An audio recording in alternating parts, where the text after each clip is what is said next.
It appears the Democrats are actually planning to move forward on some of President Biden's policy priorities. Oh, well, policy. And of course, they're planning to do it without Republican help. Help. So now, top U.S. Senate Democrats agreed late on Tuesday on a $3.5 trillion package to implement some of President Joe Biden's plans to fund some climate initiatives, health insurance, human infrastructure programs, child care, social welfare, and housing. So, and this is from, of course, the Washington Post. The proposal would direct federal funds to a sweeping array of projects over the coming decade that Biden has outlined as his top priorities. So understand that this is what it is. It's a spending bill, and it will do some positive things. We don't exactly have the details on how much spending goes to where and on exactly what, but we do have some ideas. For one, the plan does call to expand Medicare. No, it doesn't necessarily expand it to everybody, of course, and we're not even sure if we're going to lower the Medicare eligibility age. So, not great, but they did talk about the plan to expand Medicare to include dental, vision, and hearing care, which actually is incredibly positive. So that's great. I like to see it. It is progress. And of course, as usual, when it comes to the Democrats, good, not quite good enough. Not really like as much progress as I'd like to see, but again, give them credit for that. All right. Anyway, so that said, all 11 Democrats in the Senate Budget Committee had emerged from the meeting, including Bernie Sanders, who's the chairman of the Budget Committee, with Senate Majority Leader Chuck Schumer to announce that they had decided on a number, which is about half of what Bernie Sanders had been pushing for. Originally, Bernie Sanders was pushing for a $6 trillion package. This is about 3.5. Here's what Senator Mark Warner said, quote, "Tonight, the Senate Budget Committee reached an agreement on a fully paid-for $3.5 trillion top-line budget, which includes funding for climate education, Medicare expansion, family programs, and more." Schumer added to reporters, "Every major program that President Biden has asked for is funded in a robust way." So understand the focus on funding is as a result of course, Republicans and centrist, moderate corporate Democrats who, like Joe Manchin, for example, who insists that everything is paid for. So, look, budget austerity is, of course, on their mind. Again, there's not a lot of detail on the package, but again, the dental, vision, and hearing thing, that is a welcome change. There's unspecified boost to federal safety net programs. There's some, I would say, not quite as significant, but again, we'll have to see the numbers on that. Boost to address climate change, but not a lot of details on, how the spending is going to be allocated. And there's a reason for that.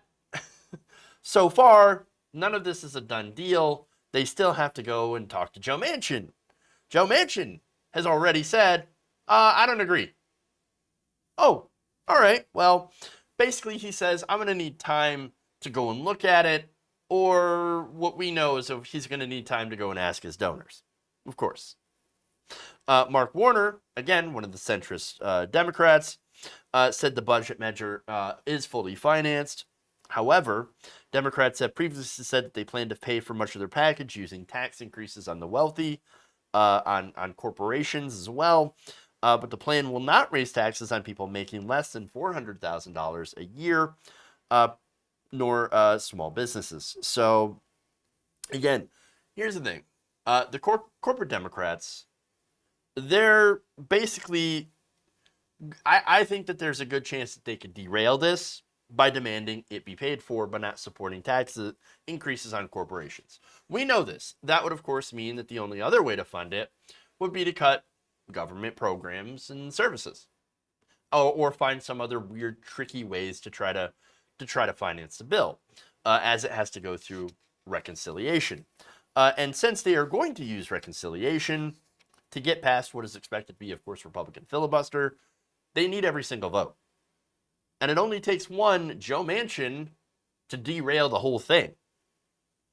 And if there is, for example, spending on climate change, that might actually impact the fossil fuel industry or any of the corporate donors in a negative way, well, there's a good chance that one of these so-called centrist Democrats is going to demand that that provision be taken out.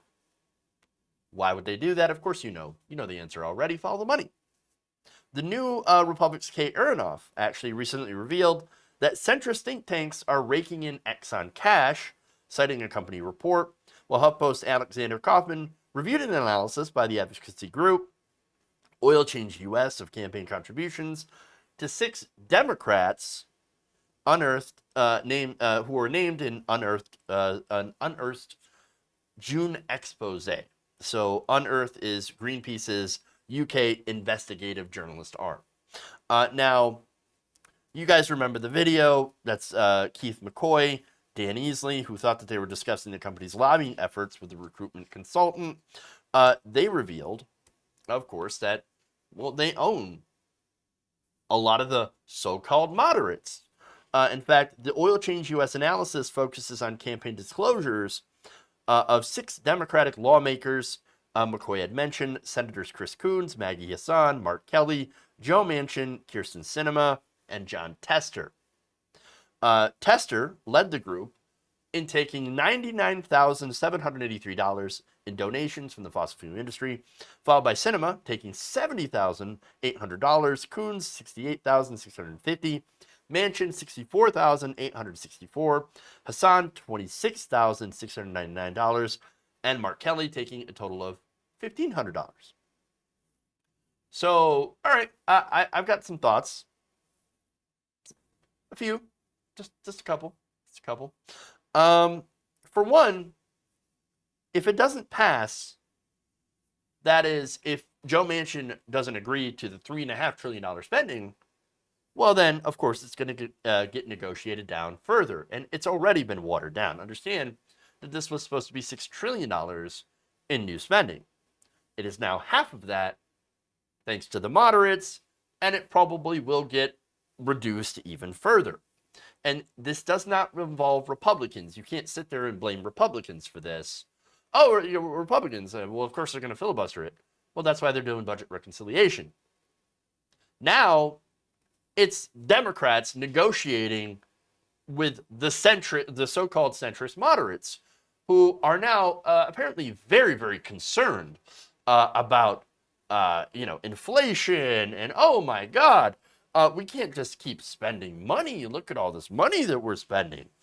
And so I think this reconciliation bill will end up being negotiated down to the point of where it could be completely neutered at the end, at least in regards to climate change, which is the biggest issue facing the world at this point. And again, a result of Joe Manchin, and more importantly, of course, Joe Manchin's puppet masters. And of course, everybody gets mad at Joe Manchin. And I understand why, right? But he's the public face. He's the whipping boy. What he's really doing is the bidding of the donor class, the people behind the curtain, the fossil fuel companies, the big corporations who don't care about the long-term health and viability of the planet, only short-term profits. That's all they care about. Understand, Manchin is the public face. He is the heel. He's the whipping boy, the bitch boy, who does their work for them in order to get a paycheck. And it's easy, and it's actually right to hate him. I do. But understand that, again, Joe Manchin doesn't do this out of principle. And I hate when the mainstream media says that he's doing that. No. The only principle that matters to Joe Manchin is what his donors tell him. And it's not just the fossil fuel companies either. You have health insurance companies who are pushing against, of course, the lowering the age of eligibility for Medicare. That's why it's likely that won't make it in this. And there are some people saying, well, it might. I mean, it includes enough money right now. They're already having, though, I think these companies are already having a hard enough time swallowing the idea that Medicare could be expanded to include dental, vision, and hearing care. And so understand they're already against this. The pharmaceutical company is already against this. And it's why, again, Biden, that's the reason we don't have a public option is because of these groups.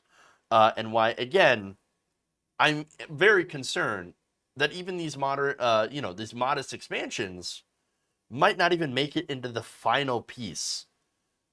I think a backtrack and a further pruning will be inevitable because right now you have Democrats that sound like Republicans when it comes to spending. As the New York Times reported late on Tuesday, quote, rising concerns among centrist lawmakers had forced Democrats to rethink the scope of the original package in recent days. Behind the scenes, centrists, including Warner, have privately warned Schumer in the White House that moderates are not likely to support a reconciliation measure as large as the $6 trillion package that Sanders had originally sought. It became clear on Tuesday evening that they were scaling the package back.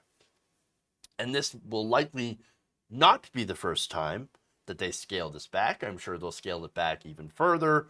And that, of course, is disastrous. That's what happens when you have a system that is fully captured by lobbyist money. And that's it. I mean, this further highlights, in my opinion, for one, the need to elect more progressives to office, obviously.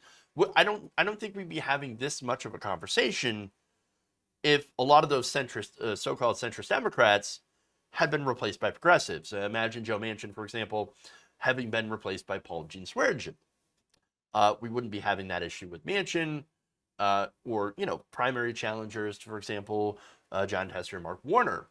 Had they won those primary challenges and gotten elected into office, well, we'd be having a very different conversation.